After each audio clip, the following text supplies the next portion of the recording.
Kenapa kita harus beda dengan guru? Bukan karena melawan, konteksnya beda. Misalnya istiqomahnya kiai tentu mulang santri. Kita tidak punya santri, itu ini tonggo. Paham ya? Iku tonggo sing kita kalah sejarahnya. Tahu diutang, tahu buroe.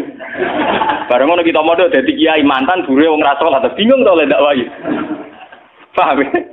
Bagaimana mungkin kondisi sosial kita yang begini, ape kiai PD kok kiai-kiai sing sanak turune napa? Ya, dari Nabi. Kowe nak salat kudu ala ahsani hayatikum, pada baju terbaik kalian. Sarung identik mbek wong nganggur. Paham ya? Berarti kena salat sarungan berarti sowan pangeran dengan pakaian penganggur.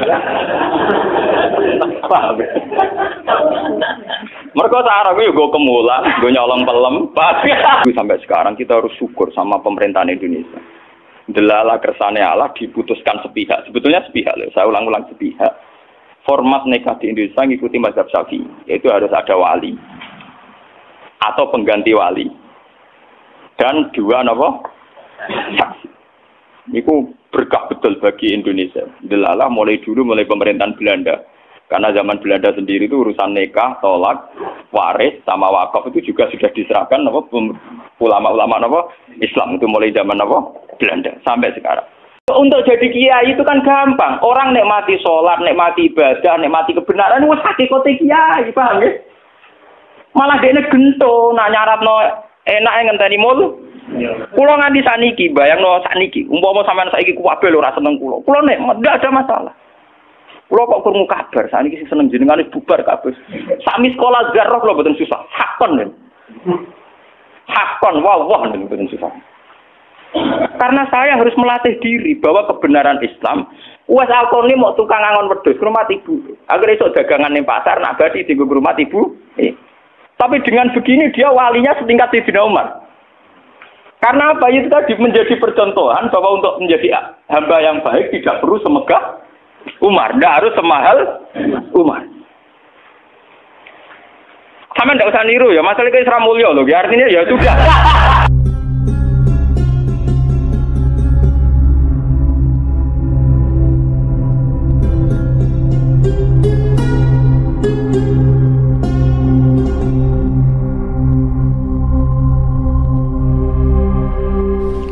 Bismillahirrahmanirrahim. Assalamualaikum warahmatullahi wabarakatuh. Jumpa lagi dengan saya di Ngaji Gus Baha 82. Semoga kita semua dalam lindungan Allah Subhanahu wa Ta'ala. Kali ini guru kita tercinta, beliau akan menyajikan ngaji beliau yang berjudul Kita Harus Bersyukur pada Pemerintah Indonesia. Tonton videonya hingga selesai, biar kita mendapatkan barokah ilmu dari guru kita tercinta, Kiai Haji Bahauddin Nur Salim. Mari kita simak bersama kita ngaji Gus Baha. Assalamualaikum warahmatullahi wabarakatuh. Hampir menjadi mainstream, kayak gubernur, kayak bupati, kayak lurah. Itu rata-rata legitimasinya secara syariat itu dianggap ulil amri ya. Dalam konteks NU mungkin itu PBNU, dalam konteks Muhammadiyah mungkin PP Muhammadiyah. Lah nek urusane ngaji ngene iki ulil amri aku ngongkon rugen luwih sederhana, luwih apa? Yang jelas melihat asbabun nuzul itu kental sekali bahwa sebetulnya masalah itu tidak keluar dari disiplin militer. Kalau balik ini melihat asbabun nuzul, awal mula ayat ini turun itu tentang disiplin militer. Karena dalam teori perang itu 1 detik, 2 detik pasukan internal itu konflik bisa kelibas semua. Sehingga dalam sistem perang atau sistem komando tidak ada ruang ijtihad, tidak ada ruang polemik, tidak ada ruang beda pendapat. Kalau dalam suasana normal orang boleh berijtihad bagaimana Indonesia yang terbaik, bagaimana umat Islam terbaik. Ada yang bermadzhab harus pribumisasi Islam misalnya. Ono sing berpendapat kudu jelas al-farqu bainal haqqi hak mana batil. Kalau baleni malih. Ayat ini secara nuzul itu jelas-jelas tentang konteks perang. Kita tahu dalam teori militerisme, dalam teori militer, teori perang tidak ada ruang diskusi, tidak ada ruang dialek, juga tidak ada ruang ijtihad. Semua harus tunduk pada perintah komandan. Sehingga orang sekali Ammar bin Yasir orang sekaliber Abu Bakar bin Siddiq. Ketika Nabi suatu saat mimpin, Khalid, kamu komandan. Itu sahabat yang kaliber kayak Abu Bakar sekalipun, itu tidak berani bantah. Meskipun atas nama kesalehan Khalid bin Walid itu tidak apa-apa dibanding sinten Abu Bakar. Tapi karena ini sistem perang, di mana keputusan harus final dan harus cepat, kalau tidak ya terbunuh, itu harus tunduk. Jadi tidak bisa ada ruang istihad lagi, karena ini sudah di medan apa? Perang, harus seragam. Ya sama, teori militer mulai zaman dulu sampai sekarang sama, harus seragam, satu komandan, satu instruksi. Nah, kalau demikian halnya, maka fantasi-fantasi kita, sering dengarnya kita, ulul amri itu lurah, bupati, gubernur, itu salah besar kalau melihat aspek nuzul ini. Dan itu yang pertama, kaul yang diyakini Syekh Nawawi sinten London. Makanya di sini beliau bilang apa itu awal-awalnya itu qala Sa'id bin Jubair nazara hadil ayat fi haqqi Abdullah bin Hadza Asami. Terus fana zalat hadil ayat. Fakhina idzin fal murad bihim umara ussaroya. Tapi lucunya pendapat ini tidak populer di Indonesia. Paham ya? Tidak apa? Padahal ning kene takbire sorry fal murad bihim umara ussaroya. Yang harus kita tunduki tidak boleh ijtihad lagi adalah Umara'us Saroya, komandan perang. Karena harus satu instruksi, satu garis. Sekarang kita coba latihan ijtihad. Kalau kita latihan ijtihad dalam kondisi normal, tentu guru dengan murid saja bisa beda. Tidak boleh kita langsung tunduk sama guru dalam hal kondisi normal ini, dalam hal ijtihad. Orang tahu semua kalau Imam Malik itu gurunya Imam Syafi'i, tapi Imam Syafi'i punya mazhab sendiri yang tidak sepersis mazhabnya sinten Malik. Orang tahu semua Hambali itu muridnya Syafi'i, tapi Imam Ahmad punya mazhab yang tidak sepersis mazhabnya Syafi'i. Bahkan dalam Islam jelas-jelas ada aturan main manis dafa asoba falahu ajron wa in akhta falahu ajrun wahid. Orang yang ijtihad kok benar dia punya 2 pahala, kalau salah hanya 1 pahala. Karena pasti kita dengan guru kita dengan orang tua kita dengan panutan kita, pasti ada kias ma'al farik. Kita masih bisa pembeda. Padahal sahnya kias ma'al jamek. Mesti kita ini dengan guru kita ma'al farik. Misalnya Mustafa bin Irwaqa, tak ngiyai kok Gus Bae mulang kitab. Sing ape ngaji ku sapa? Paham?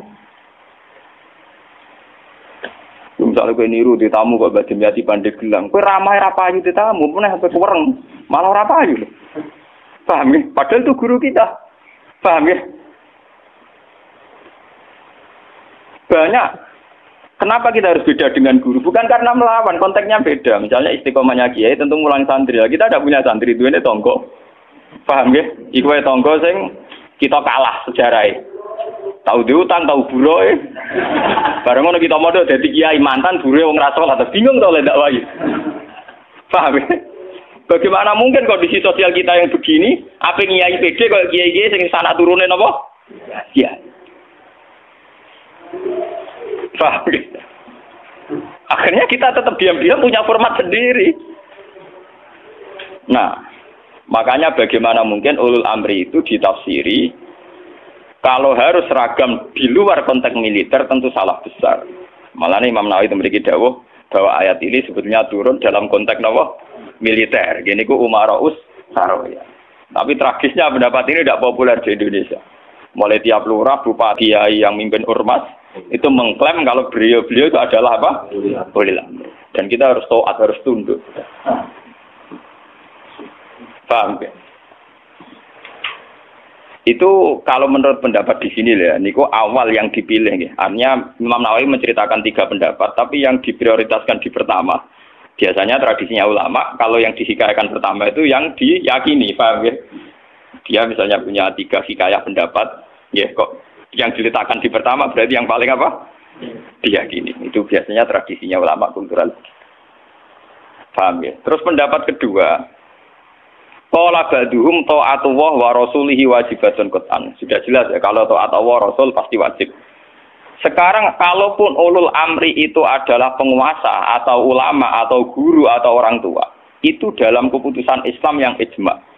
Ini perlu dicatat. Dalam keputusan ijma, Islam yang sampai napa? Ijma. Bukan dalam keputusan Islam yang masih dikhilafkan. Dan tidak banyak masalah Islam yang ijma. Perlu dicatat. Enggak banyak masalah Islam yang diijma. Misalnya sholat zuhur, paling yang diijma ulama itu hanya bentuknya yang 4 rakaat. Variasi sendakepe mbok. Paham nggih? Ndak kok si tangan mbok ning isole udel apa ning igo sing jare ilang mergo dicolong Adam keluar igo dikane sinten? Awak mindol ilai harus ditutupi nak sendake mbok hadis kondi ku yo pirang-pirang. Paham nggih? Oh, nak salat wong Pakistan ngeten kenceng. Wong Nabi nate dawuh nang salat sendake itu seneni. Maksudnya tanganan beno koyo biasane. Dadi ngeten. Pak, wono hadis nak cara riyen guru kula nate cerita, nak salate wong Turki wae jajan dasinan. Kejare Nabi, kowe nak salat kudu ala ahsani hayatikum, pada baju terbaik kalian. Sarung identik mbek wong nganggur. Paham ya? Berarti kena salat sarungan, berarti sowan pangeran dengan pakaian pengangguran. Paham ya? Mereka sarung itu gue kemulan, gue nyolong pelem,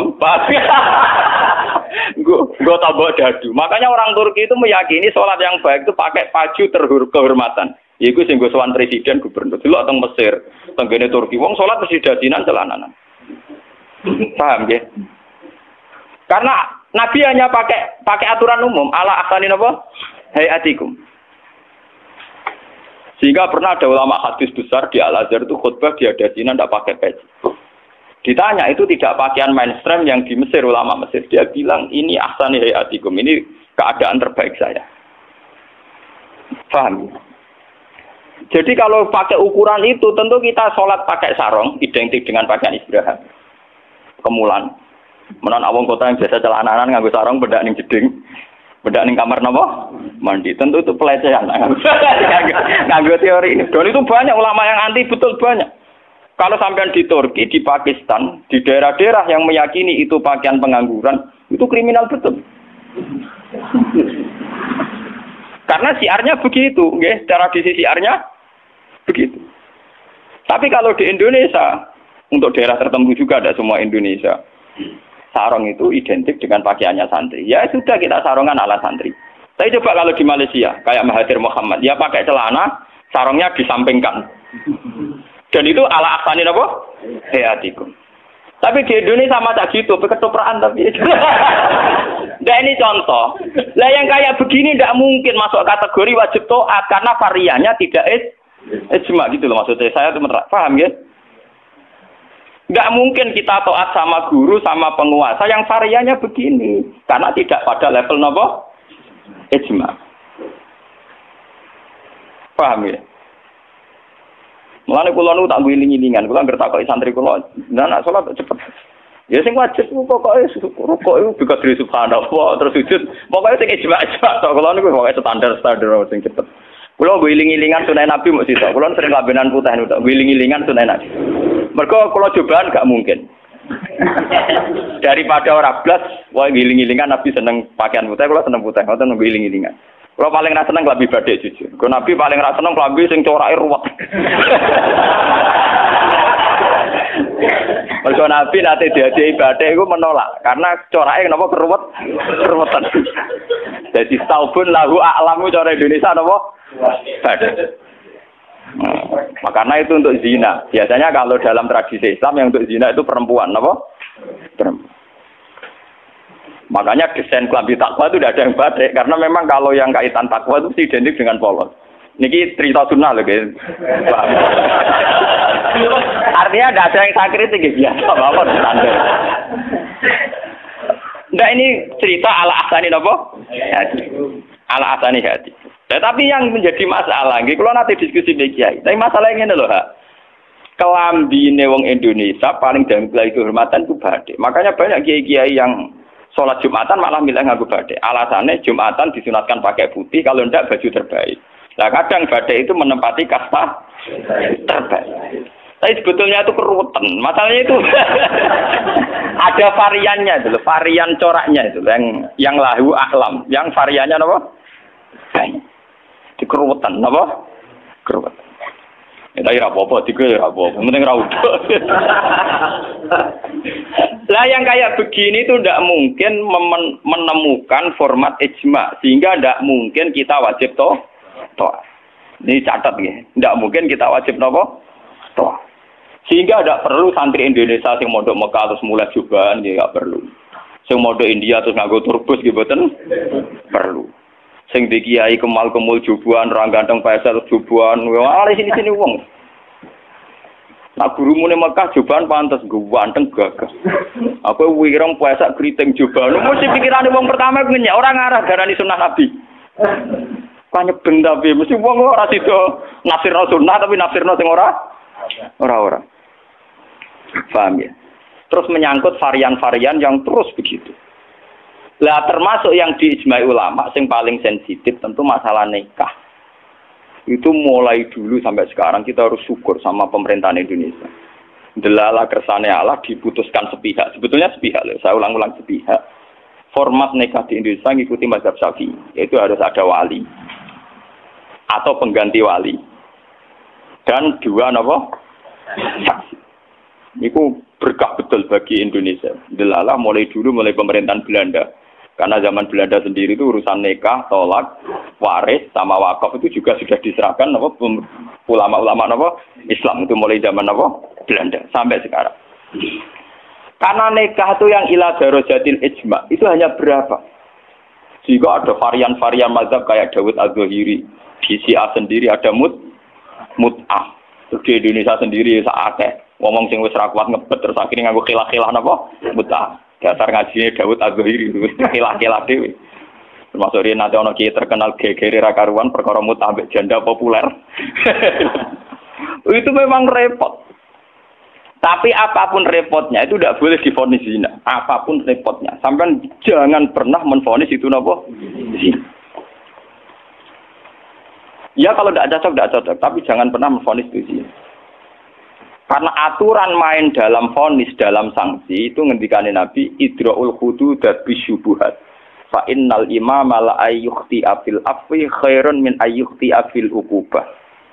Coba cari jalan terbaik yang paling bisa ditahmilkan, bisa dimumingkan.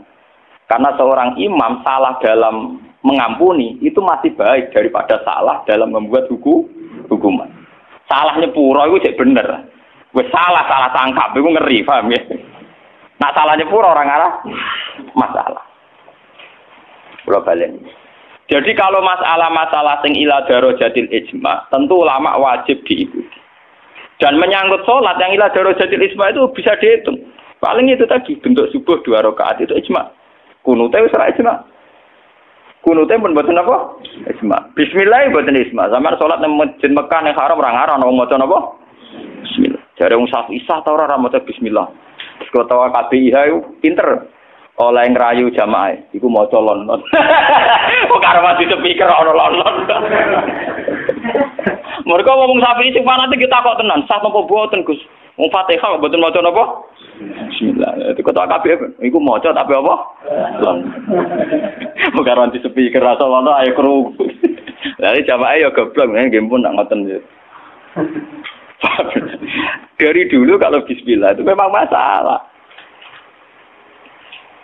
Ya, mulai riyen memang masalah. Yang kalau kayak gitu itu tidak ila darajatil ijma.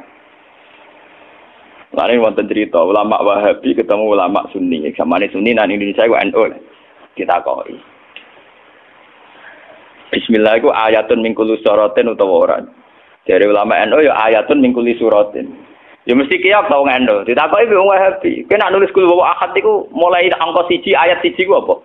Ya kul wa ahad iya nak mulai ayat ditulis mulai bismillah. Ora ana tulisan Quran bismillah ditulis ayat itu. Mesti kul wa ahad 1, Allahu somad 2. Wong dhewe ora termak engko barani ayat iku piye? Wong dhewe nulis iku mulai napa? Mulai kul wa napa? Tapi ulama Wahabi kalah sitok ning Fatihah. Khusus Fatihah itu sebetulnya dalam ini ulama Wahabi itu pasti salah. Khusus Fatihah itu memang mulai dulunya dulu zaman ulama ahli hadis. Khusus Fatihah itu bismillah ayatun minha. Nggih, ayatun minal Fatihah. Makanya Qur'annya Wahabi sekalipun itu untuk Fatihah Bismillah itu sudah punya angka apa? 1. Khusus Fatihah loh ya. Nah, kira tahu neliti, menyerah tahu paham. Mulai tuilik ngapal Quran nganti laris semaan ora paham. Oh, ora bakat seneng ilmu. Khusus Bismillah di Fatihah itu sudah ditulis angka 1. Karena dulunya khusus Fatihah memang Bismillah itu ayatun minha. Paham ya? Tapi di selain Fatihah jelas enggak, sampean lihat. Di semua Quran seluruh dunia. Mesti Bismillahirrahmanirrahim tanpa ada tulisan ayat. Baru kul a'udzu birabbil falaq ada 1. Paham ya? Itu menunjukkan bahwa tidak ayatun min kulli surat. Makanya sampean kalau punya Quran Arab Saudi ya, kalau sudah baca ya, ganti surat ya paling mandek sebentar. Ya langsung sabbi isma rabbikal a'la nanti ganti surat ya walaili idza yasa nanti ganti ya wadduha atau apa pokoknya dia tidak berhenti tidak baca apa bismillah. Tapi apike pemerintahane Wahabi ora apike bae ngono lan nek nyetak Quran standar dunia tetep ana bismillah itu. Paham? Mbok dirapahi mbok piye pokoke walhasil niku dekne tetep nulis napa? Bismillah. Jadi cocok pokoknya sementing ditulis lumayan. Paham ya? Mulane kiai-kiai kena iso do-bodoni jamaah. Sepundi kok mboten maca Fatihah imame. Ya maca tapi kira krungu. Nggih pernah. Wah payah. Paham. Tapi itu baik. Yang kayak begini itu tidak darajatil ijma dan kita boleh balelo, nggih. Boleh napa? Balelo. Ya sama seperti konteks tarawih. Kulo bolak-balik matur, wong Muhammadiyah roh kabeh nak tarawih nang Masjid Haram 20. Taslimatun min kulli ada, tetep balelo 8. Pahami balelo napa? 8. Wong NU ya roh kabeh nek Mekah Madinah ora ono kunut, tetepe balelo napa? Kunut. Paham ge? Di Muhammadiyah balelo ning tarawih, NU balelo ning kunut. Itu sah secara ilmiah karena tidak darajatil ijma. Nggih, sah itu secara ilmiah napa? Sah. Apa contoh diterusno urusan poligami, tapi ekstrim. Poligami nggih ngoten. Wong roh kabeh, nak sahabat-sahabat itu garwane ana sing 16, ana sing 10. Tapi wong Syafi'i meyakini maksimal papat. Wong yo roh kabeh, nak Sidina Ali misale dibojo nganti 16. Raja-raja Mataram malah 32 apa 6 ngono. Padahal iku Khalifatullah pranata napa? Ya wong ya artinya kita ini itu tidak ila darajatil isma. Kamu menvonis zina pasti salah. Jangan mentang-mentang kamu Syafi'i, orang Islam yang menikahi di atas 4, kamu vonis zina. Pasti salah. Vonis kamu pasti salah. Kriminal vonis kamu. Jangan mentang-mentang Syafi'i, kamu menvonis zina, siapa yang nikah fawqal arba. Nggak bisa. Karena itu memang keputusan maksimal 4 itu tidak. Sing ijma paling sak ndure siji mesti masalah geger iku ijma iku. Iku mergo nglakoni dhewe-dhewe. Paham, nah iku peristiwa kenyataan, nah iku ora urusan ijma ulama. Mulane anggere ana kiai sing ahli sosial kados kula takok, iku hukume poligami piye? Poligami ora piye. Lah kok derawan iku ya mari repot. Nah iku mesti kemari repot. Halal sing mari napa? Repot. Jadi masalah-masalah yang tidak ira darajatil ijma itu tidak usah punya vonis hukum. Jangan katakan orang yang nikah fawqal arba hukumnya zina. Itu juga menyangkut Jumatan. Jangan katakan kalau sebelum 40 orang terus tidak wajib Jumatan, tetap wajib. Khas mensyaratkan 40 itu khas mazhab nopo? Syafi'i. Tidak bisa. Misalnya di desa-desa terbelakang banyak yang jumlahnya belum 40 dan mereka tetap harus Jumatan. Dalam kitab-kitab Syafi'i sarannya juga gitu. Jika dunal arba'in sebaiknya tetap Jumatan. Meskipun nanti sebaiknya AA2 duron. Meskipun nanti sebaiknya ya ada apa? Karena bahaya kalau nanti ada Jumatan disyaratkan nunggu orang 40. Enggak ada dalam tradisi wong latihan berjuang langsung di umat kira 40. Iku apa-apaanan. Kalau latihan berjuang di umat 40 iku sakene. Nabi dadi nabi selawase ana sing di umat loro telu. Utrimo wong sapi di umat minimal bro 40. Ora ngarah. Paham ya? Kalau baleni malih. Kalau pendapat ulama itu ila darajatil ijma baru wajib ditundui. Padahal masalah yang ijma itu bisa dihitung dengan jari. Misalnya sholat 5 itu paling bentuk rakaatnya yang ijma. Bentuk Fatihahnya ya misalnya Hanafi tidak harus Fatihah. Pokoknya ma tayassara minal Qur'an. Macam-macam gitu. Nggih, ma tayassara napa? Minal. Kalau Syafi'i bentuknya harus Fatihah. Tidak harus surat. Itu yang tidak ijma'nya. Begitu juga menyangkut i'tidal baca apa, rukuk baca apa, sujud baca apa juga tidak pernah ijma'. Sementing ada tumakninah biqadri subha. Nah, ya ukurannya bacaannya pakai begitu. Kalau diteruskan juga masalah qiraah, ada Ibnu Katsir, ada Imam Asim, ada Imam Amir, Ibnu Amir dan sebagainya. Sehingga qiraahnya Quran macam-macam. Cuma kita ngikuti qiraah atau Asim min riwayatin apa? Hafiz yang kita yakini dianggap qiraah apa? Masyhur. Paham itu? Kalau terusaken niki. Jadi niku sing menyangkut isma. Lah niki sing radi ekstrem Imam Nawawi ngendikan wa amma ta'atul umara wa salatin fal aksar annaha takun muharramatan. Niki ekstremen. Jadi kalau taat pada penguasa atau raja itu kebanyakan konteksnya, kebanyakan kasusnya itu malah haram. Li annahum la ya'muruna illa bil paling banter kebijakannya berbau napa? Nah, niku ekstremen ya. Jadi Senawi Banten itu ekstrem. Dan dalam hal ini saya tidak sependapat dengan Senawi Banten. Karena kalau di kitab-kitab lain itu rata-rata meyakini vonisnya jangan haram, tidak wajib. Tidak wajib dulu. Kalau beda ini kalau contoh. Kalau dalam usul fikih dikatakan haram dengan tidak haram itu beda sekali. Sama seperti hukum dialogis. Misalnya Mustafa kere itu parah. Nah ora sugih iku ya ora nganti kere tapi ora nganti sugih. Misalnya Ruhin goblok itu parah. Tapi nak darani Ruhin uga ngalim, tapi orang nganti goblok. Nah di sini Imam Nawawi menfonisnya ekstremen. Ta'atul umara itu haram. Niku ekstremen. Sebetulnya dirumuskan dulu tidak wajib, nggih. Urutannya apa? Tidak wajib. Lah tidak wajib itu bentuknya bisa haram ketika maksiat. Tapi ya kadang-kadang naik ke wajib. Kalau itu menjadi maslahatul ra'iyah. Paham ya? Juga bentuknya bisa sunnah. Kalau baleni malah ya. Jadi tentang usul fikih ya, dasar-dasar ilmu usul fikih wonten aturan main ngeten nggih. Pertama misalnya hukum itu wajib. Ada tidak wajib. Nah tidak wajib itu bisa sunat, bisa mubah, netral, ya, bisa khilafil aula. Jadi jangan divonis haram dulu. Ya, jangan divonis haram. Dan kita ngikuti tradisi Sunni bahwa taat kepada umara selagi tidak memerintahkan barang haram itu taatnya wajib. Selagi tidak memerintahkan barang apa? Oke, jadi misalnya SBY punya kebijakan masyarakat harus bayar pajak misalnya, yang pada kadar yang wajar itu ya wajib. Tapi kalau memerintahkan haram maka menjadi apa? Haram. Artinya apa? Hukum taat kepada umara itu tidak ada hukumnya. Yang penting tidak wajib dulu. Nanti melihat kalau konteksnya maslahat menjadi wajib. Kalau tidak maslahat tapi tidak haram, ya nanti ada urutannya. Kalau agak baik, ya mungkin sunat. Baiknya sedikit, ya agak sunat. Kalau setengah makro, ya khilaful aula sesuai urutan-urutan di fikih. Karena itu banyak itu ketentuan-ketentuan di fikih. Lah yang menjadi masalah ini sama dengan tenan. Bagaimana kalau sesuatu itu taruhannya dengan stabilitas?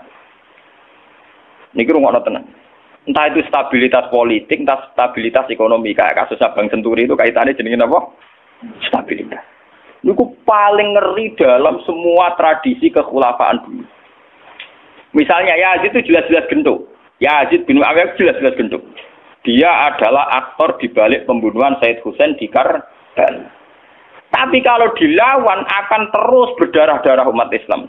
Karena de facto Yazid lah yang dianggap presiden saat itu. Karena dia putra Muawiyah yang memenangkan pertarungan politik dengan Ali bin Abi Thalib. Jika kalau dilawan akan terus berdarah-darah umat Islam. Tapi keputusannya Said Hasan mengakui pemerintahnya Muawiyah, juga pemerintahnya Yazid. Apa mengakui kebatilan? Ya enggak. Hasan hanya ingin bilang bahwa stabilitas umat berdarah-darah harus dihindari. Perang berkepanjangan juga harus dihindari. Sehingga ketika era Said Hasan disebut Amil Istimah. Itu paling susah. Dan itu mulai dulu sampai sekarang masalah. Begitu juga stabilitas ekonomi. Semua ulama itu ijma kalau riba itu haram. Lah riba itu apa? Mengambil kadar lebih dari uang pokok. Tapi semua sistem keuangan dunia meskipun itu di negara Islam yang jenenge bank rumus dasarnya itu suku bunga. Lah makanya kayak sama tak ceritani. Hukumnya bank mulai NU lahir 26 sampai NU wis tuwek saiki 2000 pinten? 2010. Tiap muktamar mesti ana sing takok. Yo tetep dijawab khilaf. Senengane muni telu kaule, mulai dhisik yo telu. Suwe tambah papat. Boleh. Biasane mainstream pertama riba mesti haram. Wis suwe nek riba wis napa? Haram. Lah nek takok, "Lah bank itu termasuk riba apa ndak?" Urung mesti haram. Pokoke munine kok riba itu haram. Kalau ceritanya ya. Karena kiai-kiai yang meyakini riba haram itu betul. Kalau riba haram itu betul. Tapi kalau yang meyakini bank itu riba itu tidak mesti benar. Bank loh. Ya. Karena begini. Dulu ekstrim-ekstrim kiai tenggene Indonesia termasuk Kiai Rehan Kudus. Termasuk guru-guru saya ekstrim. Ini kemauan sempat fatwa khusus bank negara itu boleh. Masih bilang gitu. Lihat di keputusan-keputusan gitu. Yang masih punya ruang boleh bank apa?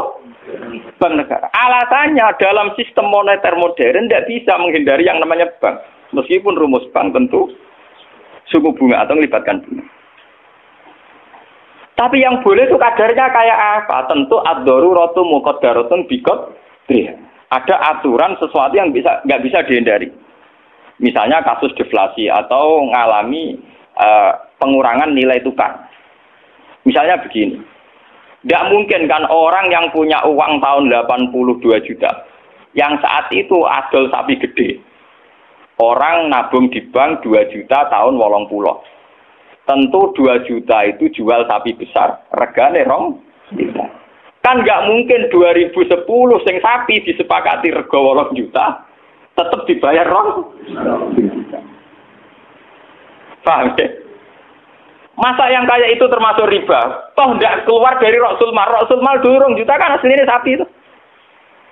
Bagaimana mungkin kamu katakan itu keluar Rasul Mal? Rasul Mal sapi regane 2 juta tahun 80. Saiki sapi tahun 2010 mesti regane misalnya 10.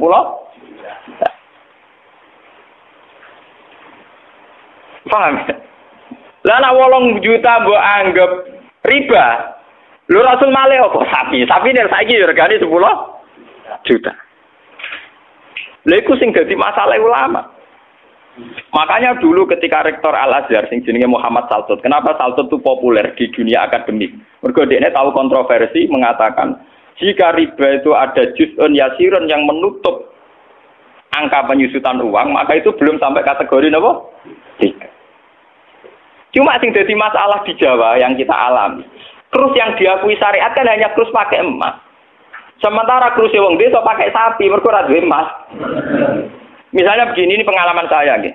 Kula nu sering nangani konflik tangga-tangga masalah ngoten. Misale adike mantu, cara kuno rak diutangi kakake. Mbah Gus pokoke riyen kula utangi pedhet. Pas niku payu 400.000. Tahun 80. Saiki tukarane wis ra rukun tahun 2010 ya ini wis aku. Mbok pokoke riyen kula utangi sapi pedhet. Lah iya dhisik mau 400.000 saiki tak tor 400.000 dari sing utang oleh dolim. Ana 1.000 saiki tok pitik 3.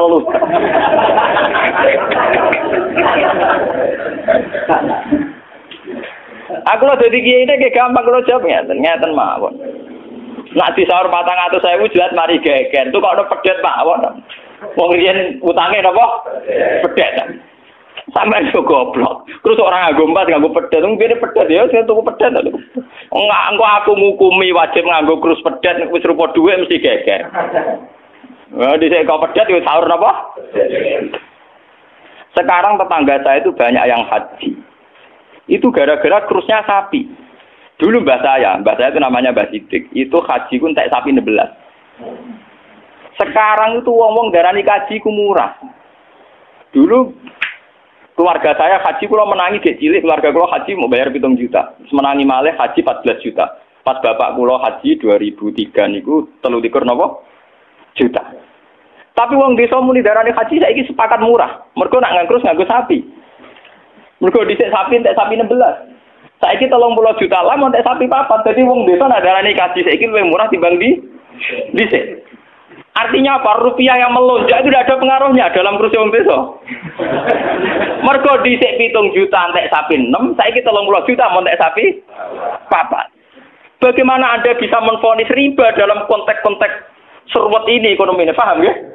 Mesti wong ora paham nak wong fikih ngukumi riba iku sak perampangan. Ya mau mikir maksudnya ora paham.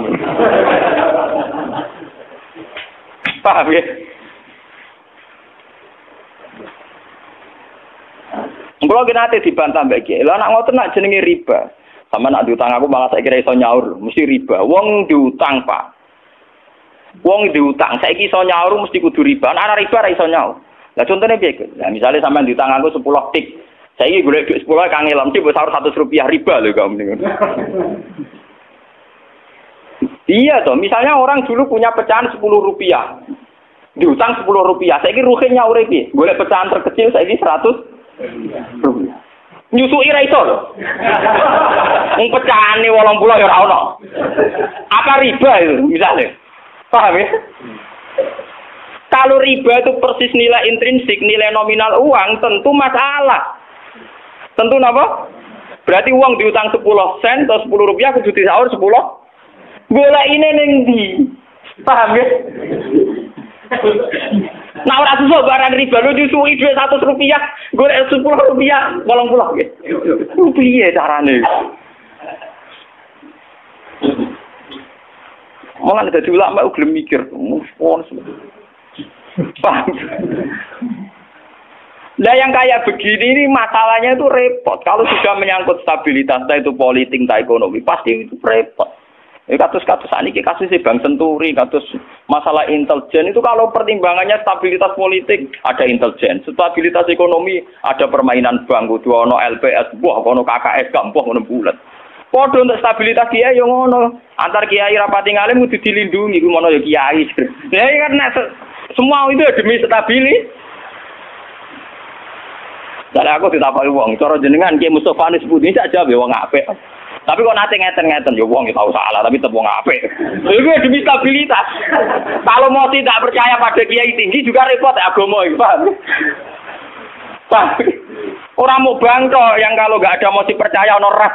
Podo kalau dukungan masyarakat ke kiai rendah kita ya repot ngurus agama gini apa? Mang takoki kiai sapa iki cara jenengan putih apik ya mending. Tapi kok ngene-ngene Gus ya tetep apik di bangku ya bener. Aku lah sering disewani tiang-tiang ono kiai terkenal apa si A togo-togo desa mbok terkenal apa ngono jenenge fitnah ya macam-macam mbok fitnah mbok tenan apa napa alam. Ono kiai kok kelakuane ngene terus ya ben apik to. Sing diarani kiai kok apa? Kiai ku wong sing mimpin salat. Angger pancen salat itu pas kiai, lah di luar iku kowe ra ngekno ora apa-apa. Sesuai kiai ini kadang-kadang soal aku, wala Gus kula difitnah ngeten. Ku yo goblok. Mung kiai kok di luar urusan salat. Yang penting ku angger salat ke rukuk makmum rukuk kabeh. Pas ke sujud kabeh ku jenenge kowe pas kiai. Paham nggih? Di luar iku 50-50. Wong aku sing ngalime perasaanku ngono kok kowe kok repot. Aku ora wis kiai ngalim, perasaanku dadi kiai pedak mulang amne. Ora mulang wis rapati napa? Iya. Lho hak kontak kok itu wong nganti sakniki biasa teng pasar lungguh teng parkiran iki lungguh teng isor iki biasa. Iki tiang-tiang lunggune sepeda motor dhuwur, kadang ya wonten sing ngamuk. Wis ono Gus Ba, aku bilang, aku nyayu pedak mulang. Kenapa ngene iki ora pas sing apa? Cuma tetep wong saleh, nek tak omong ya. Aku tetep wong saleh. Lalu kula ulama paling ra tau tersinggung. Mboten ate kula tersinggung, kali rukun tak kontan nurut mboten tersinggung. Dia biasa mah. Ya ora nurut itu artinya jadi akal. Jadi pertimbangan. Ya apik jadi akal lah. Kudune seneng di santri jadi duwe akal. Kadang kita ini berlebihan, ngongkon wong liya juga taat di luar konteks urusan agama. Kadang kita nyuruh orang itu kan hadzun nafsi. Misalnya aku jadi kiai di rumah mewah, tentu kepengen ono pot sing indah, ono bunga sing indah. Ngongkon santri wajib nurut. Itu kan aku nafsu. Saat aku kepengen di bunga yang indah, di taman indah kan nafsu. Kenapa instruksinya pakai lembaga kekiainan? Paham ya? Oh itu kan kriminal, kenapa? Paham ya? Kecuali misalnya Rogen ngaji ngantuk, anggap kriminal bener dalam konteks agama kok itu kriminal. Paham ya? Tapi nak Ruhin tak konoto tamanku dia ngantuk itu sah. Karena saya sendiri ketika kepengen taman itu ono hadun nafsi. Itu harus dibedakan. Soalnya kanca tanggaku sing kiai lah ya kowe ngiyai sakjane bedak salat ae. Iku kowe pas kiai. Tapi kaya nak rukuk jek janut rukuk gitu sih apik. Tangga-tanggane wong salat itu apik prei gara-gara kecewa apa? Ya tak omongi masyarakat ya tak omong. Nak ben prei yo prei wae. Dari awal salat itu ku sunat. Ora usah maksa salat itu tambah gremeng dari awal salat itu apa? Kena arep percaya tak baturi ra salat itu. Mau aku nganti saya biasa ra salat itu.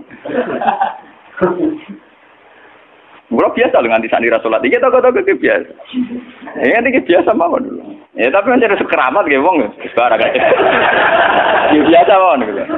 Artinya bukan apa-apa ya. Mbok ya agama itu tidak usah segere. Pon sunat ben tetep napa? Sunat. Terus kok ada Jawa ora tau salat subuh nek salat. Wong abang-abang nek keragat. Ora tau subuh nek salat kok. Penak. Subuh wajib ora tau pas napa? Paham. Maka dan itu yang dipakai ulama-ulama dulu kayak Khulafaur Rasyidin pakai itu. Kalau perintahnya itu pribadi, mereka dari awal tidak mewajibkan. Sehingga mereka tidak punya masalah yang serius. Kalau baru atas nama agama benar-benar wajib toh. Sekarang itu kan rancu. Nak ngono arwe, nak ngono santri kriminal kabeh. Misalnya wong lunga, misalnya kiye lunga kudu mobil sumban, kudu wis rosi kudu. Itu kan bagaimanapun ada hazun nafsi. Ya kita ngongkon santri ya ngongkon, ben cung mobil ubah resi. Tapi kita tahu kalau itu pada unsur hazun nafsi. Nak rodok ngantuk sithik-sithik mbek anggap yo keben. Paham ya? Kecuali kita ngongkon salat, mbek anggap kita marahi yang sowan pangeran jangan. Harus kita bedakan mana perintah kita yang masih berbau nafsu, yang mana benar-benar orisinil faktor agama. Faktor apa? Agama. Dan itu yang dipraktikkan Rasulullah. In udhiya ya'fu wa la yu'aqib wa in khusima yasmut wa la yujah. Nabi kalau disakiti secara pribadi mudah dia memaafkan. Beliau mudah memaafkan. Tapi wa idza du'a haqqullah, kalau haqqullah yang sudah diterlantarkan itu beliau baru tersinggung. Dan ini sing termasuk antike dawuh Senawi Banten. Wa idon anna a'malal umara wa sa'atin mauqufatun ala fatawal ulama. Jadi sing sederenge ayat. Harusnya kebijakan-kebijakan penguasa atau raja itu mauqufatun ala fatawal ulama, atau ala fatawid ulama, fatwa-fatwi. Raja atau penguasa itu kalau punya keputusan itu harus ikut pada garisnya ulama. Ya kalau bolak-balik matur. Sekarang yang merupakan garis ulama dalam konteks bernegara itu apa? Ini kalau ngomongno sensitif ya. Yang kaitannya ulama dengan negara dalam konteks negara yang kayak Bhinneka Tunggal Ika itu apa? Itu pancen repot. Misalnya begini. Kita punya Ambon, punya Maluku, kita punya NTT. Ketika dipaksakan dulu piagam Jakarta yang memaksakan syariat Islam, tentu mereka akan menantang keluar dari Indonesia, NTT dan apa? Ambon, Irian Jaya misalnya. Yang kayak begitu itu tidak fatwanya ulama, itu sudah masalah bernegara. Mari kalau nanti tanggal kiai cara jenengan sebutikus, misalnya Indonesia memaksakan penerapan syariat Islam. Syariat Islam yang mana? Kalau syariat Islam formal mungkin kita akan mengatakan sebaiknya diterapkan syariat Islam. Tapi termasuk syariat Islam adalah menjaga peluang dakwah, ini catat. Dan saya siap ketemu Allah dengan pendapat ini. Bukan berarti saya terus pluralisme atau pakai teori-teori modern, tidak. Saya pakai teori ulama. Saya tidak pakai teori modern. Catat ini, saya tidak pakai teori modern, pakai teorinya ulama. Termasuk syariat adalah menjaga peluang dakwah. Bayangkan kalau dipaksakan syariat Islam, kemudian NTT keluar dari Indonesia, Ambon. Kemungkinan kita dakwah di Ambon malah tidak ada. Juga kemungkinan Islamisasi di NTT malah tidak ada, karena sudah keluar dari Indonesia. Paham ya? Mulai dulu wali songo ambek maling ya apik. Ambek tukang zina ya apik. Ambek tukang gaduh ya apik. Itu bukan berarti mereka tidak bisa membedakan hak dan batil. Dengan diapii masih ada peluang komunikasi. Dan dengan ada peluang komunikasi, ada peluang dakwah, ada peluang pembenahan. Sama dengan utuhnya NKRI NTT bagian dari Indonesia, iso Kiai Rapayu kok rugen buak rono NTT. Ben dadi ya. Lho kanca kula ning pondok dhisik ra kanggo ini ran jaya kiai provinsi lah. Wingi sowan kula ngajak pangdam kelas. Ya Allah Gus kula munggo ning sarang kiai RT ora payu ning kono kiai provinsi.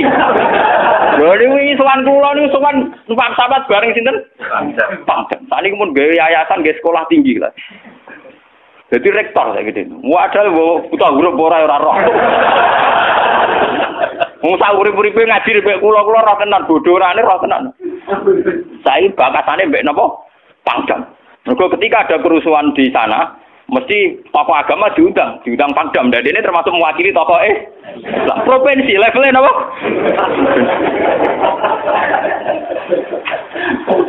Artinya logika sehat kita, kalau kita memaksakan syariat Islam formal malah NTT lepas, itu kan berarti tidak ada kesempatan dakwah. Toh dengan tidak lepas, toh kita bukan berarti tidak ingin dakwah, kan tetap ingin apa? Mana bojo ngecewakno lae aja pegat. Nak ra mbok pegat ana kesempatan dandani, nek kena wong ra iso.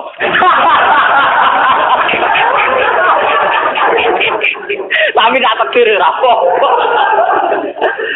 Ya sama. Semua sejarah Wali Songo itu sama orang nakal kan ndak apa-apa.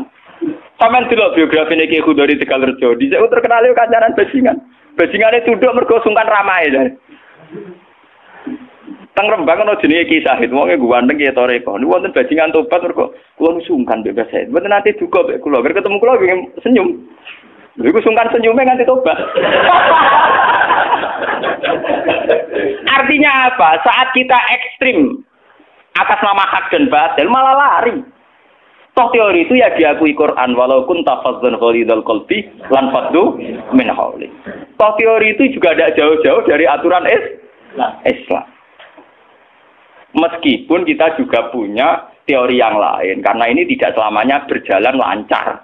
Kadang gue kancanan non akal ya belok akal tenan. Kancanan non ya katut tenan. Selingkuh tenan. Sebab itu ya ben sing oleh FPI ya keben ekstrem ya keben. Nyatanya pribumisasi kadang ya katut tenan. Wong Gus kancanan nakal kadang tinakali ora anut Gus, kadang Gus katut sing nakal. Malah jadi rocker. Dari sisi pertama dakwah dibeli Gus sing melok nyanyi. Ora kok sing grup band melok wiridan malah.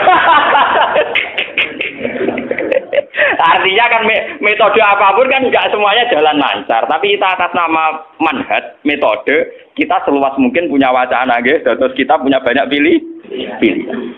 Ini disebut istilahul aimah tetap nomor rahmah.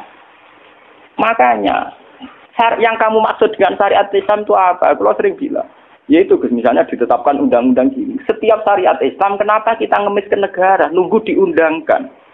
Kapan kita mandiri sebagai ulama kalau setiap syariat Islam nunggu diundang? Sebelum diundangkan negara, kita sama ulama selalu dakwah ilallah. Misalnya sebelum ada badan narkoba, urip-uripe kiai mesti anti narkoba. Sebelum ada undang-undang misalnya tentang kawin, perkawinan, urip-uripe kiai nak kawin mesti goleki wali. Nah ana tanggane kawin digoleki syahid, goleki napa? Wali. Kenapa setiap syariat Islam kita ngemis ke negara? Dulu ketika bubaran Ahmadiyah juga kita ngemis ke negara. Tanpa itu pun kita sebagai ulama tetap anti napa? Ahmadiyah. Lah nek saiki misalnya tokoh Ahmadiyah kalau menarik di bangku kowe, lah saiki kowe lomonti mbek kiai kono. Kowe kali-kali nyalahno awake dhewe barang. Ngono kalah lomo ngono ae. Bagaimana mungkin kita dakwah nek kiai sunni medhit, kiai non sunni loh. Ketika wong lari ning aliran dari aliran apa ses? Engko kan nanti hisab pangeran iku mlayu perkara kowe medhit ora perkara apa-apa, ora lara. Paham nggih? Ini masalah. Makanya kalau baleni malih nggih. Syariat Islam itu komplit, termasuk aturan hak dan batil tapi juga aturan dakwah. Makanya kalau terima kasih sama ulama-ulama sekarang itu sekarang ada rumus, ada fiqhul ahkam. Fikih yang menentukan hukum ini haram, ini halal, ini mubah, ini khilafil aula. Tapi juga ada fiqhud dakwah. Di mana dalam sebuah proses diperlukan satu toleransi, jenis apa fiqhud dakwah. Dan itu penting kita kaji. Karena dalam sejarah Makkiyah juga begitu, dalam sejarah apa Makkiyah. Ketika periode Mekah, zina itu tidak pernah halal. Kamu catat, zina itu tidak pernah halal. Maling juga tidak pernah halal. Tapi ada periode 13 tahun di mana Nabi tidak sering ngomong haramnya zina, juga tidak ada hukuman bagi pezina. Artinya apa? Tidak mendesak untuk membicarakan urusan zina, urusan maling. Karena yang mendesak saat itu urusan tauhid. Misalnya kamu dakwah di NTT. Tentu yang penting umat diajak ke logika bahwa tauhid itu lebih benar ketimbang trinitas. Ya hanya begitu saja. Kamu tidak mungkin langsung masuk ke urusan zina, maling, gento, dan sebagainya. At-tadrid fi sunnah, proses dalam sunnah, itu juga penting. Ini tahapan-tahapan dalam proses dakwah. Lah fatwa ulama itu termasuk fatwa yang begini-begini ini. Makanya dalam semua sejarah wali ini catat, mesti ana ulama formal, ana ulama sing ora formal. Dhisik ana ulama sing pro syariat kayak Sunan Kudus. Woi, selawase ra cocok bisa nang Kalijogo. Kok Kalijogo pokoke wong Islam wis bener, mulane penggemar wong Yogyo-Yogyo. Termasuk ora usah salat dari salate Mbak Kali. Atine wis salat. Wala kan boyo lali salat 3 klaten Jogja mbok kono. Sunan Kudus kafir cara dene. Selawase ra cocok.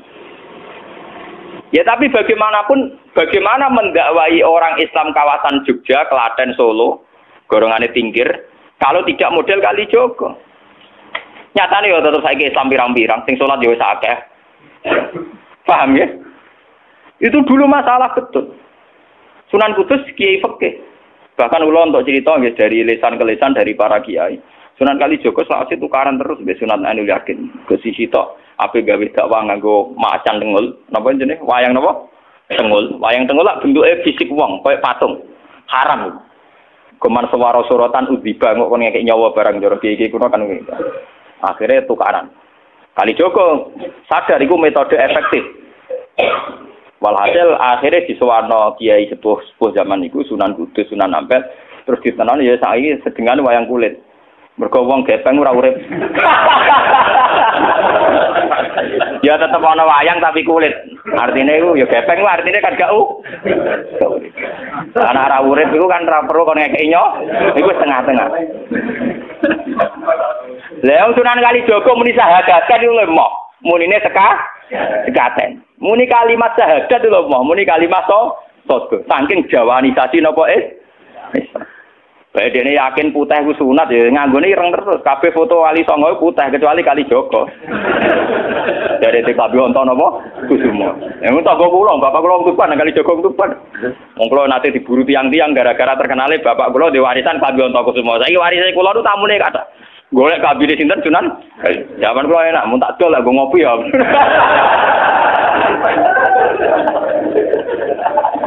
Mau Gus barang apik tipe didol go ngopi. Sing duwe aku terserah kula. Oh ngenyawang tenan wong alim jujur bakat ono Kusumo. Payah tenan. Mulai dulu Abu Yazid Al-Bustami juga begitu. Mesti ada ulama yang di kampung-kampung. Sama tak ceritani ya, biar ulama syariat tidak terlalu ekstrim. Zaman Sayyidina Umar jadi khalifah resmi yang ditunjuk para sahabat. Dan saat itu belum banyak konflik. Yes, belum banyak apa. Itu Sayyidina Umar mendapat amanah dari Rasulullah Shallallahu Alaihi Wasallam. Umar, saya punya umat. Dia adalah orang terbaik di zamannya. Saya punya umat, dia adalah orang terbaik di zamannya. Namanya Uwais Al-Qarni. Kalau kamu ketemu dia, salamku untuknya. Dan kamu harus minta doa supaya husnul khotimah. Terus dari Umar, pakai Fabi. Pulau ngertosi sepundi. Dene udah penyakit baros. Fa'adhabahu wa ila maudi ad-dirham. Walhasil nenggone katifil aisar ada bekas penyakit baros tinggal sak napa? Sak koin nggih, cara sakniki napa? Sak koin. Ini kalau cerita. Dia punya ibu sendiri hidup di kampung Angon Wedhus. Walhasil Umar tiap ana tamu ya diblodori. Paham ya, anggere sing raine mirip-mirip ngono. Nah ora kutil kan maksudnya iku. Ora mau diatur. Mboten iki kula cerita nggih, ben sampean ngerti. Walhasil akhirnya suatu saat iku rombongane Uwais Al-Qarni dari Qurun Al-Qarni. Niku sowan Sayyidina Umar. Ketika ketemu sesuai sifat itu, Sayyidina Umar nangis yo dulu. Uwais Al-Qarni mboten purun. Walhasil akhirnya yang memerintahkan ini Rasulullah. Uwais Al-Qarni purun nangis terus ditunggu. Lalu sing antik apa? Sayyidina Umar tanya, "Ya Uwais, saya ingin waktu supaya kamu mau ketemu saya." Ndak ya Umar, ini harus pertemuan terakhir. Ini harus pertemuan apa? Terakhir. Walhasil semenjak itu tidak ketemu lagi sama Umar. Artinya apa? Dan itu saya yakin, sama ndak usah anut kula, keduren anut makom kula. Dan resiko sama mesti rawani. Artinya begini. Ketika orang dengan izzatil Islam, ini catat betul. Misalnya wong dadi kiai gede, kados kiai kula misalnya Kiai Memun, kados Hasyim Muzadi, kados Gus Dur, kayak kiai besar. Jangan-jangan nikmatnya jadi kiai besar oleh umat loh, oleh umat tidak oleh mereka ya, jangan salah paham. Oleh umat ditafsirkan wajar dong mereka senang jadi kiai, dia mobil mewah, dia duit akeh, pengaruhnya gede. Misalnya Habib Lutfi, orang-orang punya pengaruh, Ki Hamid Pasuruan umat. Artinya apa? Mereka, aku yakin mereka orang-orang soleh yang bisa nikmati keberhadiran Allah Subhanahu. Tapi umat tetap membaca mereka, bagaimanapun ada fasilitas. Umar sebagai khalifah punya pengaruh, punya uang, punya otoritas. Bagaimana dengan fakta bahwa Islam juga mengajarkan orang hanya nyaman hanya satu, dengan Allah, dengan kebenaran. Tapi dengan percontohan orang-orang kayak Uwais Al-Qarni, maka Islam utuh. Ada penjaga syariat kayak Sayyidina Umar, Habib Lutfi, Kiai Memun, Ki Hamid Pasuruan. Orang-orang jadi sentral, cara teori sosial jadi mercusuar. Tapi ada orang-orang yang menunjukkan bahwa dia bisa bahagia hanya dengan kebenaran. Paham ya? Akhirnya umat kan enak. Lho kados kula nu ngrasakno tenan. Kula nu nganti saiki rong tau jeneng imam masjid. Padahal imam-imam itu sungkan. Kula nggih mboten nate pidato. Kula anggere iso ya sing pasar be anak kula dhewean mboten ngajak pengawal. Saya tunjukkan kepada umat bahwa ajaran Islam yang sebenar yang bisa membahagiakan adalah senang pangeran titik. Dan kewajiban dasar dalam Islam wong kon rumah anak. Soal pengaruh aku, lho saya ngomong ini jujur loh. Saya punya pengaruh kalau ngaji saya banyak. Tapi saya tahu betul yang kewajiban pada saya yang hakiki hanyalah saya pada anak saya. Awaladin soleh. Kau nolak hadis bakas santri. Rabbi habli miladungka dzurriatan thayyibah ra ono tulaban. Ora ono ning Quran hadis bakas santri. Ketok tangan pun ono. Paham ya? Artinya apa?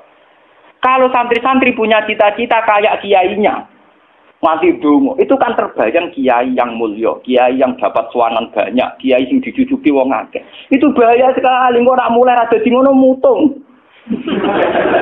Perempal-perempul. Aku ngalim lah ora ana kiai, ora dadi kiai. Loh, untuk jadi kiai itu kan gampang. Orang nikmati sholat, nikmati ibadah, nikmati kebenaran, wis hakikate kiai, paham ya? Malah dene gento, nak nyaratno enake ngenteni mul. Kulo nganti saniki, bayangno saniki, umpama sampean saiki kuwabe lho ora seneng kulo. Kulo nek ndak ada masalah. Kulo kok krungu kabar saniki sing seneng jenengane bubar kabeh. Sami sekolah garroh lho mboten susah. Hakon. Hakon wah mboten susah.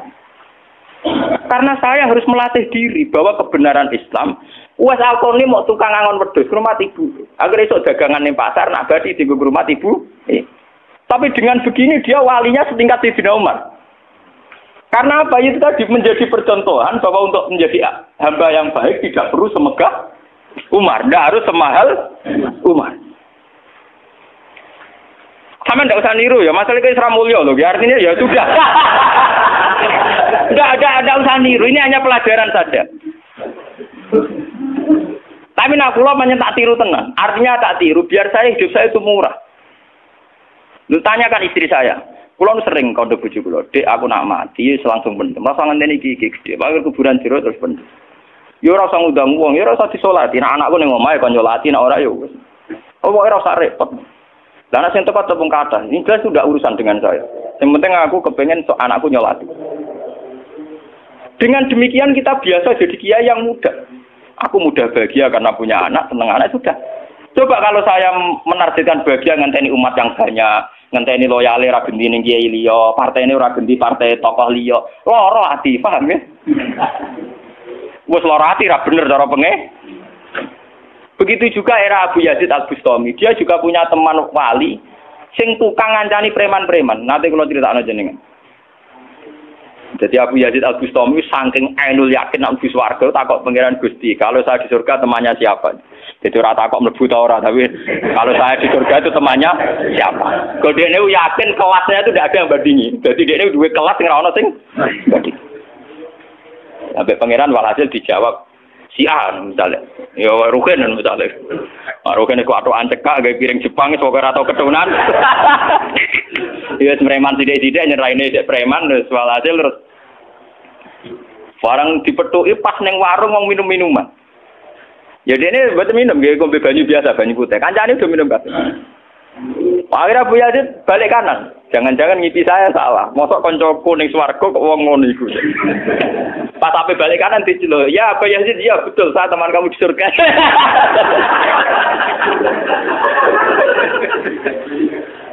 Akhirnya tak kok ya. Saya iku wali kelas atas kok kelakuan ngono. Kula ngancani wong minum-minum niku dalam proses dakwai mereka. Iku separo wis tak tobat. Sing separo tugas jenengan mriyang. Awalane mriyang wali resmi kon nobatno wong mrek. Jadi gampangane umate Gus Mek tekan mimpin Hasyim Muzadi. Paham ya? Abu Yazid terus ngetokno wali ini. Iya. Umatem kon delok ra iku. Nak ora tobat aja undang Abu Yazid al-Bustami. Delalang. Hei umatku, itu seorang wali Abu Yazid. Lihatlah wajahnya. Langsung tobat kabeh. Ngene alamate kiai nek tau nobatno wong. Ana kiai kok ora tau nobatno wong, ora ana wong sing tobat krana wajahe ta suarane ora pati kiai. Paham nggih? Ora pati napa? Tugas kiai nobatno wong ora ana sing tobat malah do pelayon.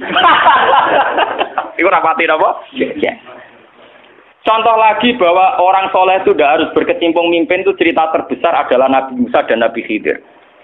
Nabi Musa itu dengan segala reputasi, revolusi ngalahkan Fir'aun, menyelamatkan Bani Israel dari cengkeraman Fir'aun. Tapi ketika Nabi Musa merasa orang terbaik, saat dia khutbah ditanya siapa orang terbaik, ya Musa saya. Sama Allah diingatkan sama Nabi Khidir. Itu hanya orang sendiri di tengah laut. Artinya apa? Untuk orang menjadi soleh harus punya pengaruh kan? Tapi Khidir dewean. Tapi saiki wong kejangkitan penyakit. Kiai sukses sing pengaruhi akeh, jamaah akeh, nak wiridan akeh, istighosahan. Lan kula nu tak latih tenan. Kula nggo gak ditegir ngalim mboten purun, mulang ngeten-ngeten. Saking nak sing mulang ra kula ketoke malah keliru. Kaya misale sing Dadi itu saja masalah itu. Ya misale sing motor rujuk era karu-karuan. Tapi saya tetap menjaga energi ala Uwais Al-Qarni hingga detik ini saya jaga. Biar saya mudah ikhlas. Islam itu gampang. Dengan kita tidak mentargetkan pengaruh, maka mudah syukur. Kulo nu ngrasakno tenan. Wong kulo anggere mriki nggih ubal ngebis, digoseki wong kaya wong awam kadang dipisoi tiyang. Cara-carane kowe enak tenan. Artine nggih nyaman tenan. Kadang dipisoi wong, kadang macam-macam cara-carane. Nah, kulo ning pasar biasa dipisoi wong nggih biasa. Ya kadang ngertos, sesuai ngerti, nek iku putrane bapak. Wong iki sepuro iki kula biasa. Wong kula boten biasa, boten apa-apa. Nggih biasa. Wong kula nate teng saran termasuk kiai. Wong nate ngebis mau dipukuli tiyang mergo ngrasa luwih kiai timbang kula. Anak kula teng pondok sarang ngalim ngeten-ngeten. Padahal kula niku gurune batin. Wah, maten. Wah. Saking awam kula, maksudnya karena saya dipilih ngajak anak kula ya nggo dadan sitok ngono. Guyon mbek anak kula wis wong awam cekek. Situ bukan apa, bukan saya apa. Untuk menjaga energi. Bahwa khazanah Islam itu ada tokoh formal kayak Sayyidina Umar, Nabi Musa, kayak Kiai Memun, Habib Lutfi, ya siapa lah. Kalau di sini mungkin kados Kiai Nawawi, banyak Kiai. Enggak apa-apa, itu harus kita jaga, kita hormati. Terus Mbak Nawawi, Mbak Munawir, Mbak Arwani kita hormati. Tapi jangan lupa Kiai Humul ini juga menjaga stabilitas agama. Dan itu di Wali Songo dicontohkan anane Sunan Muryo. Sunan Muryo itu satu-satunya sunan yang mau kumpul uang. Memilih kuburan di dhuwur gunung angele ra karuan.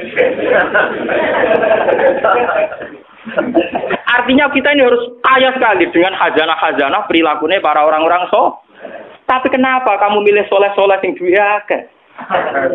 Jangan-jangan kowe wis kriminal, paham? Wong aku sing ngalim ora milih soleh sing ngono kok kowe ora ngalim kok milih soleh sing duwe akeh pengaruhe. Lan kula nu sakniki nu sumpun kan, urip kula nu wis final. Kula nganggep urip kula pun final.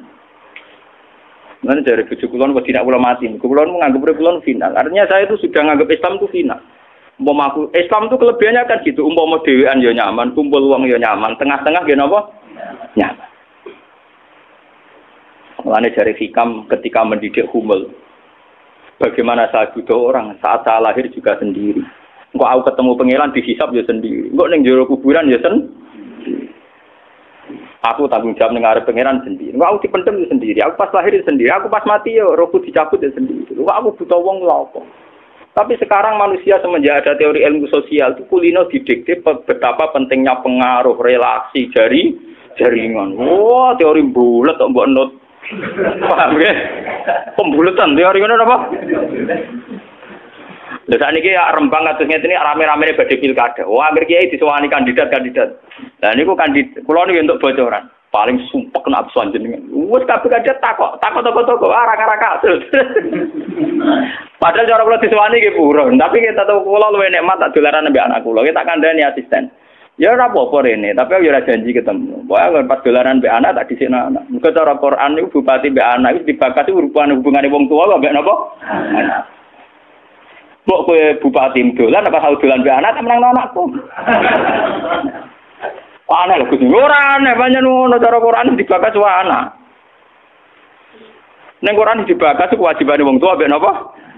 Anak la tudara walidatum biwaladiha wala mauludul lahu biwaladi. Engko nek wis mati zaman tabnu adam ing kota amaluhu. Engko termasuk ya awaladin salihin.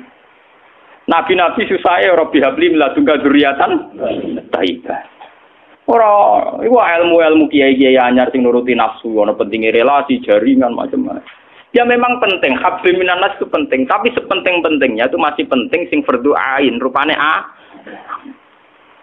malah kadang ngamuk anak. Aku ning jowo dihormati kuwi anakku malah ora hormat aku. Lah pancen nyai ning jowo mek anake ora tau nyai kok. Paham ya? Ambek tamu ramah anak disentak. Dolen. Paham ya napa doh? Dolen. Mesti wae anake ora pasti taat. Wong anake sering disentak demi wong li. Wis kali-kali wong liya disentak demi anake. Bareng anak era hormat jero aku ning dihormati malah anakku dhewe ra kesalah iki. Lho kula nganti sakniki sore anak kula tak jak piye nganti sakniki. Bukan apa-apa kula. Kula kepengin niru tradisi wong saleh-saleh dhisik. Nabi Musa, sinten Uwais Al-Qarni mendapat kehormatan gitu perkara ngrumat ibu. Kanjeng Nabi sering cerita, ana wali sing nak sowan wong ditolak iku dadi wali mau perkara ngrumat anake jare Kanjeng Nabi. Lan ngendikane Kanjeng Nabi ana wong kerja ning pasar adol kayu kok mulai nggo nafkahi anake bojone iku hakon ala Allah untuk mencintai dia. Dan ternyata kewaliane Uwais Al-Qarni sing model humul, model tertutup setingkat kewaliane Sayyidina Umar. Nabi Khidir sing tanpa pengaruh muamen wiridan ning pinggir laut dianggap setara mbek Nabi Musa sing tahu revolusi, tahu duwe prestasi ngusir Firaun, nenggelamno nyatane derajate dipadakno Nabi. Artinya begini loh, jangan-jangan kita mengidolakan ulama besar itu bukan karena keulamaannya alimnya ndak, tapi karena kebesaran. Buktinya saat kita mulai orang jadi kiai mutung. Padahal untuk jadi kiai itu gampang. Kowe nek salat subuh, ora selingkuh, ora domino, ora togel iku ya wis kiai. Sing darani kiai sapa? Sing darani wali ala inna auliya Allah la khaufun alaihim wa lahum yahzanun. Ya mu alladzina amanu wa kanu yattaqun. Ora ana tarife wali kiai. Alladzina lahum tulab sing duwe santri. Alladzina lahum thalabah sing duwe murid ora. Lan kula sedurunge nyai ning sampean wis kiai. Mulai sakniki anggere sampean wis salat subuh ya 2 rakaat. Zuhur ya 4 rakaat. Pokoke sing wis kaya ijma' ulama, sampean kudu yakin nek wis kiai. Anggap ae kaya Uwais Al-Qarni mek Nabi utawa kancane sinten Abu Yazid Al-Bustami. Ini penting kula aturaken karena tren sekarang mengukur kiai sukses dia itu dipengaruh. Itu keliru besar. Tidak ada itu dalam tradisi ulama wali. Sama tak ceritani, zaman Kiai Hamid Pasuruan terkenal wali, kula tahu banyak tentang beliau karena gurunya bapak saya, sepupunya mbah saya. Mbah saya itu punya bapak namanya Mbak Idris, itu adiknya Mbak Abdullah, abahnya Mbak Hamid Pasuruan. Jadi saya tahu banyak cerita beliau. Beliau kan orang Lasem, masih misanan kalian Mbah. Niku nggih hormat sama wali-wali humul. Zaman itu beliau masih hormat jenenge Gus Ud Sidoarjo. Juga hormat jenenge Mbah Muhammadun Pondowan Padi. Artinya wali-wali populer sebetulnya yang hormat sekali sama wali-wali humul enggak terkenal. Tapi kita kan mesti milih yang terkenal saja. Paham ya? Padahal wali-wali yang terkenal itu hormatnya bukan main sama wali-wali yang Sinten sing aran I'anatul Thalibin Sayyid Zaini Dahlan. Niku gurune sing aran sinten? Gurune sing aran I'anatul Thalibin. I'anatul Thalibin dikarang Sayyid Abi Bakar sinten? Syato. Niku muridé Sayyid Zaini Dahlan. Nggih, muridé sinten? Sayyid Zaini. Iku dhe kanca wali ning pasar bakul kerabu. Iku angger Jumat ditiliki. Ya guyon. Suwe-suwe santrine gak trimo. Santri kaya Mustofa ora gak trimo. Wong alime ngono kok dijak guyon mbek bakul napa? Kerabu. Moga Jumat ditiliki. Sayyid Zaini sing rono. Dene takok. Wong ngoten jangan tidak itu. Iku kancaku wali. Wong sing ilmune banding aku ya wong iku. Mikir murid. Lah iku Jumat berikutnya ditiliki meneh wis ra ono. Mau sempat misoi Sayyid Zaini. Kowe nyianati aku. Ketika ada orang gitu. Imam Syafi'i ngoten. Imam Syafi'i itu orang alim kaliber. Dia itu kalau ijtihad hukum kok belum dikomunikasikan dengan Saiban Ar-Ra'i itu belum mantap. Imam Syafi'i itu mujtahid hukum, tapi kalau dia ragu, itu ngenteni kancane jenis Saiban Ar-Ra'i itu kan angon wedhus ning desa. Woi nek dikomunikasekno niku mantep. Dan itu mungkin setiap zaman mesti mungkin. Lah kula nu ngalami. Kula kan sering teng pasar. Ana mobil mau mandeg. Ya mangke kula nggih biasa pakai sukum. Lah cara wong sing ra ro nek kula numpak dokar, cara ora ro kan wong numpak dokar dihormati wong numpak mobil. Lah perasaane sing numpak mobil kan tetep ngakoni kula wong alim. Kula nu nate badhe teng pertelon iki kisah nyata. Nggih teng pertelon badhe bebal ngenteni mobil. Ya ana sing roh nak kula, Gus ana sing ra roh walhasil. Wonten mobil kiai gede mandek wonten kula. Mboten sareng kula. Ya wong e jangkat. Itu mungkin dan itu menjaga peradaban sehingga yang besar tidak angkuh mergo ana kiai-kiai sing humul. Cuma kula niku humule rapati sukses. Mari sing muncul-muncul niku mari ra jelas sing bareng. Itu bagus itu untuk menjaga energi syukur biar orang itu syukur jadi kiai tidak gantung pengaruhnya banyak, nggak gantung punya santri banyak, tapi nyaman jadi kiai karena ngugemi kebenaran, meyakini apa? Kebenaran. Dan itu penting kalau aturaken. Lalu kula nganti sakniki kepengin ngoten. Cuma arah sukses. Artinya kayak kula nanti ditetir tep murid. Yo di pengaruh dulu Mas kula mbek tamu ya rapati hormat. Kula mbek wong ya rada angel petuane. Tapi untuk takdir, kata kula itu takdir. Sebenarnya itu tidak pilihan saya, artinya tidak pilihan. Tapi ini perlu kula aturaken biar khazanah-khazanah Islam sing teng NTT teng Ambon itu masih. Kula nate diceritani Kiai Maimun. Zaman Khalifah Harun Ar-Rasyid, niku setiap begundal dibuat teng fak-fak, teng Irian napa? Jaya. Sama seperti Inggris, orang-orang nakal dibuat teng Australia. Niku nak dirunut dia ada misi dakwahnya. Ternyata dari Irian itu turunan Arab itu banyak. Sehingga ada Islam teng Irian nanti dok Timur Leste, yang dulu masih Timur. Malahnya PM Timur dia nak namanya Mar'in apa? Al-Qatiri itu turunan apa? Arab. Wong Timur Leste kok tahu di WPM turunan Arab. Ini berko zaman sinten Harun Ar-Rasyid. Niku begudal-begudal dibuat teng fak-fak, napa? Teng fak. Niku anak turune termasuk tokoh-tokoh sing teng Budi, teng Timur Leste, teng Budi Punah. Niku wonten sejarah. Artinya apa? Apapun humulnya perjalanan umat Islam tetap barokah bagi yang lain. Tapi kenapa kita harus cari yang terkenal? Kiai-kiai humul barokah. Tapi aja kelainan terus kuper lho, nggih. Terus percaya ngipi jimat. Lah mari saiki ku angger humul identik perkara jimat sampai napa? Kere. Humul perkara ning gunung budak ngenteni apa. Nah iku sing repot iku ora humul klenek jeneng. Nak humul nek mati Allah ora kok nek mati ngenteni keris ceblok, paham nggih? Humul kok perkara ngenteni napa? Keris.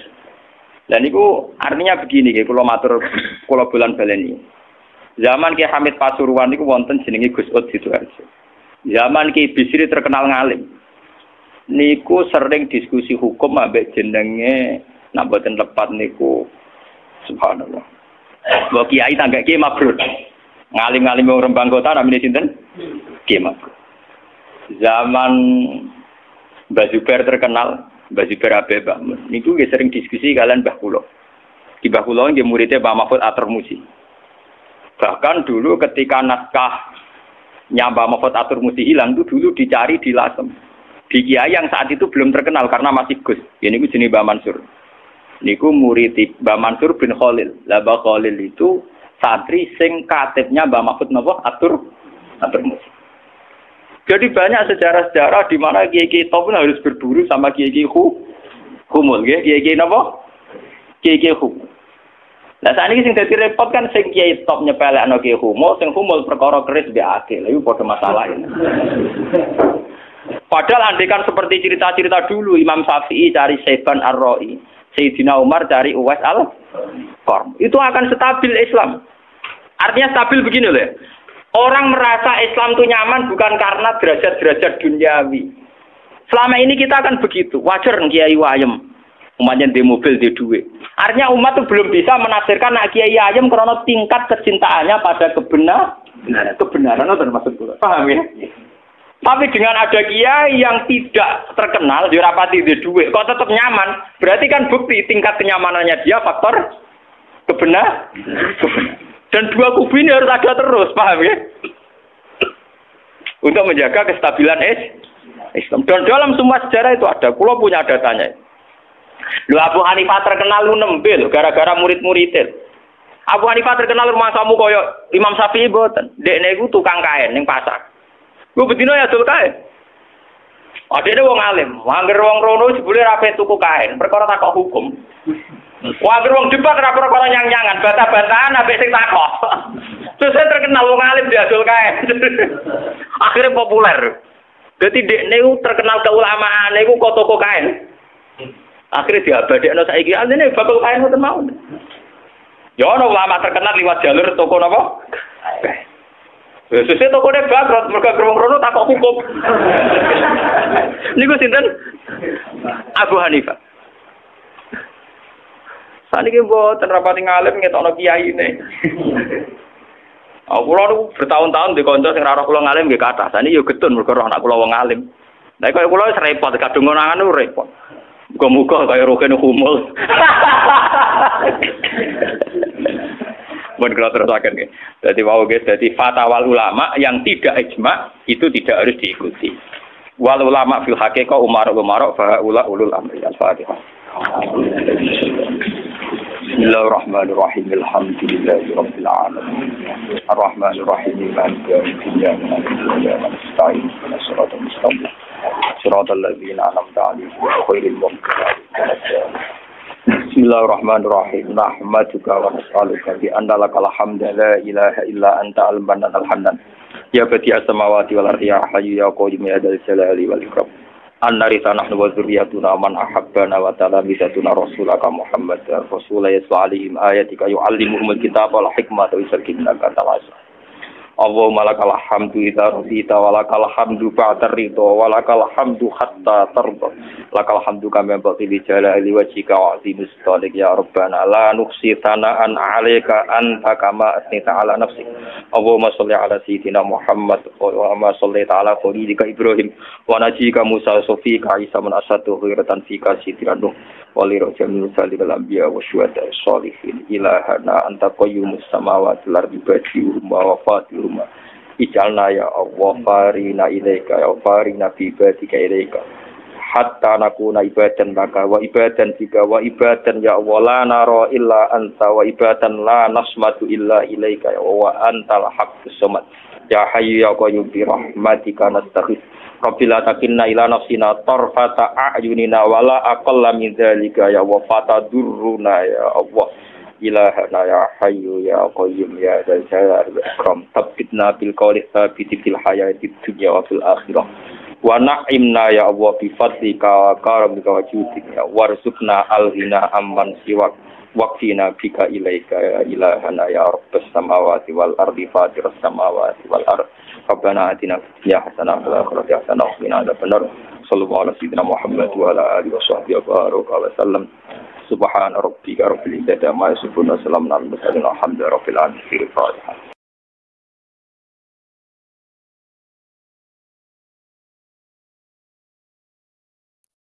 Alhamdulillah, telah kita simak bersama kajian beliau.